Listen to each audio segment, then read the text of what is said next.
Fala pessoal, Isaac aqui. Do lado maligno, os Balrogs de Morgoth são uma das criaturas mais fascinantes do universo Tolkien. Espíritos originais, anjos caídos, corrompidos por Morgoth, que assumiram uma forma elemental de fogo. Mas o que aconteceu com cada um deles? Quantos eles eram de fato? E o mais importante, o último deles foi o Balrog de Moria? Vamos falar sobre isso neste vídeo.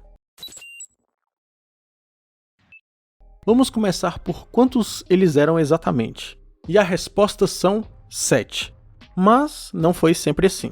Tolkien começou a escrever o livro chamado A Queda de Gondolin em 1917. E somente escreveria O Senhor dos Anéis a partir de 1937. Ou seja, mais de 20 anos depois. Após tanto tempo, Tolkien havia mudado de ideia em relação a algumas coisas. Os Balrogs, por exemplo, teriam seu poder bastante aumentado, mas em contrapartida, seus números seriam reduzidos drasticamente, a somente 7. Na versão final, um único Balrog era capaz de destruir todo um reino sozinho, como foi o caso do Balrog de Moria, que dizimou sem qualquer auxílio um exército anão inteiro.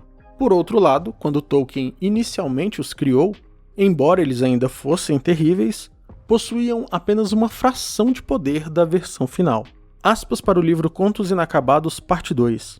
A narrativa da Primeira Era tinha uma natureza literária e imaginativa radicalmente diferente. A concepção original dos Balrogs os fazia menos terríveis, e certamente mais fáceis de serem destruídos do que eles se tornariam no futuro. Naquela época, eles existiam há centenas, e foram mortos por Tuor e pelos soldados de Gondolin em grandes números. 5 caíram sob o grande machado de Tuor, 3 pela espada de Ectelion e 2 foram mortos pelos guerreiros da Casa do Rei. Percebam, meus amigos, nessa versão inicial dos Balrogs, só durante a batalha na cidade de Gondolin, como acabamos de ver, teriam morrido 10 Balrogs. Inclusive, 2 deles teriam sido mortos por guerreiros élficos figurantes, sem nome próprio, genericamente referidos como Guerreiros da Casa do Rei. Mas, como mencionado, Tolkien fez um retcon em relação a isso. Para quem não sabe o que retcon significa, é uma expressão em inglês que abrevia continuidade retroativa e tem por objetivo alterar algo que foi estabelecido anteriormente. Normalmente, eu não gosto de retcon, porque geralmente quem os faz não é o próprio autor, mas roteiristas. Eu vou dar um exemplo. Alguns anos atrás, a Marvel decidiu, tanto nas telas quanto nas HQs mais recentes, que a partir daquele momento, a Capitã Marvel seria a Vingadora mais poderosa daquele universo. Acontece que, para quem acompanha quadrinhos há mais tempo, sabe que o Hulk possui uma força virtualmente infinita. À medida que ele apanha, mais forte ele fica. Se os criadores Stan Lee e Jack Kirby ainda fossem vivos e fizessem um retcon explicando como a Capitã Marvel é mais poderosa do que o Hulk, eu aceitaria numa boa. Agora se vem um roteirista, depois que ambos os criadores morreram, e faz um retcon, eu particularmente não considero canônico. Inclusive, é bom deixar claro que não se trata de algo pessoal contra a Capitã Marvel.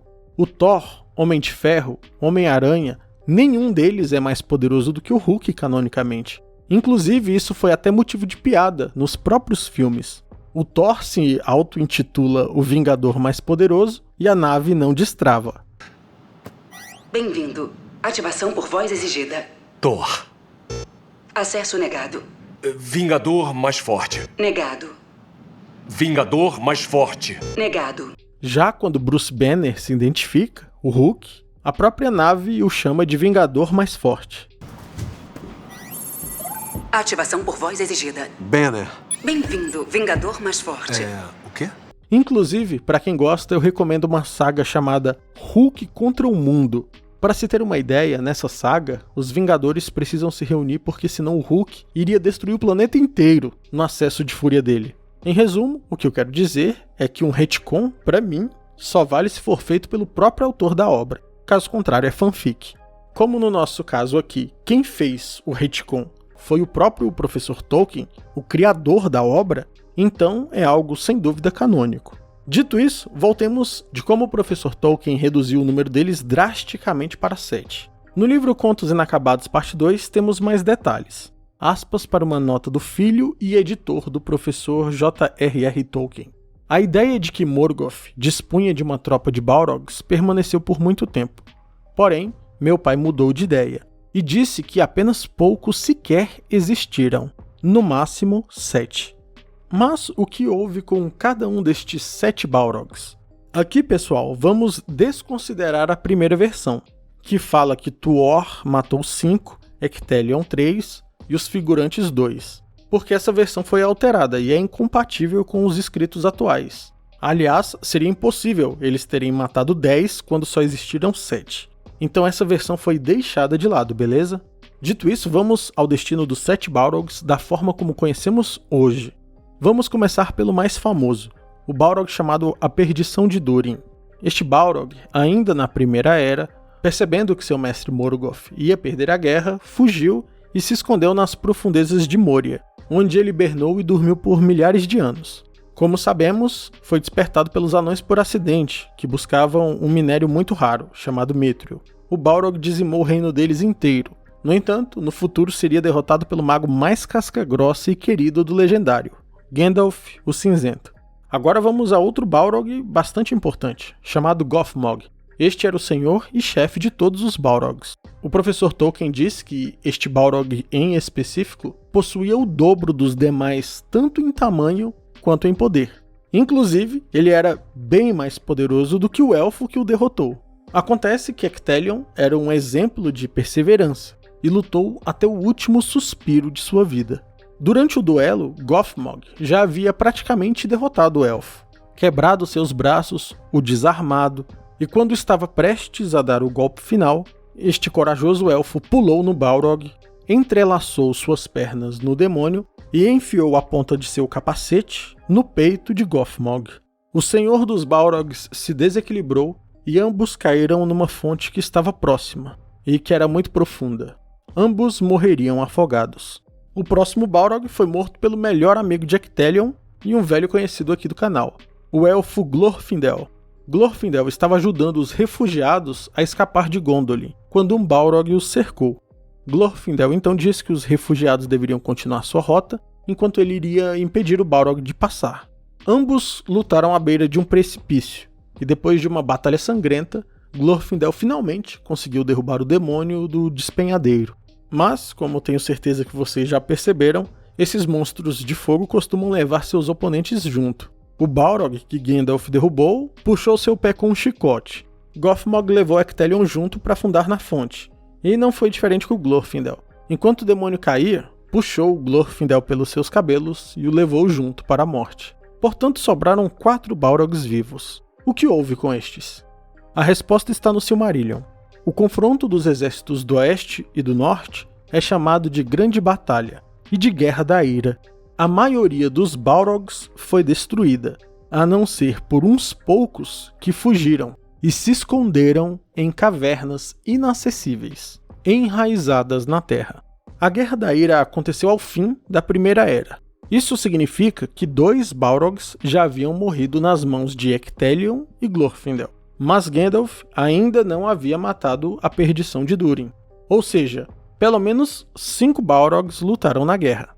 Destes, o professor diz que a maioria foi destruída na batalha, e que poucos fugiram e se esconderam em cavernas inacessíveis. Poucos, no plural. A hipótese mais plausível é que dos 5 Balrogs que lutaram na guerra, 3 morreram e 2 fugiram, o que justificaria o professor Tolkien dizer que fugiram, no plural. Dentre os 2 que fugiram, um deles é a Perdição de Durin. Este seria derrotado no futuro por Gandalf. Resta um. O que aconteceu com ele? Este último, não sabemos o destino. Isso não é algo que deve nos espantar. Na verdade, é algo típico do professor Tolkien deixar mistérios. Mistérios macabros, diga-se de passagem.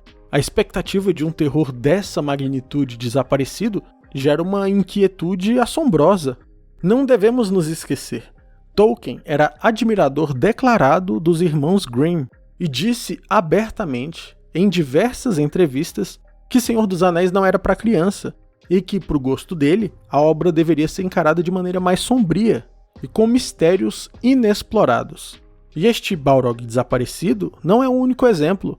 Por exemplo, Laracna. Tolkien nos diz que aquela aranha gigantesca não morre na luta contra Sam. E mais, que ela se recupera e volta a emboscar seres inocentes. Provavelmente hoje ela está na Austrália se reproduzindo. Vocês já viram o tamanho dessas aranhas? Você é doido? Laracna com certeza é a resposta cientificamente mais precisa para esses bichos medonhos que estão na tela.